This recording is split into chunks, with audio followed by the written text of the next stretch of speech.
তো দেখো আমাদের কিন্তু খাওয়া দাওয়া হয়ে গেছে। কেমন লাগলো খাওয়া দাওয়া বলো? খুব সুন্দর, ভালো আছে না? কিন্তু আমার এমনি প্রিয়, তারপরে যদি হয় পুজোর প্রসাদ তাহলে তো কোনো কথা। তা আবার হচ্ছে কাকুর প্রসাদ সত্যি সুন্দর। তো নাকি যাই হোক, কি এসেছে ভুলে গেছি। আবু হাবু সুন্দর, সব সুন্দর এসছে। দেখেছিস? চলো আমরা এখন যাবো, চলে যাবো এখন। ঘর পুরো ফাঁকা।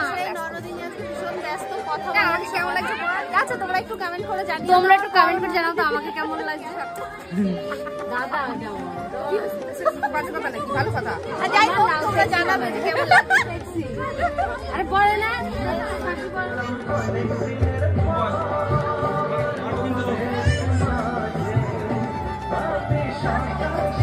আসলে ছেলে ভালো, কিন্তু মাঝে মধ্যে পাক্কা আর এসে অনিতার সঙ্গে একটা ভিডিও ক্লিপ করিনি।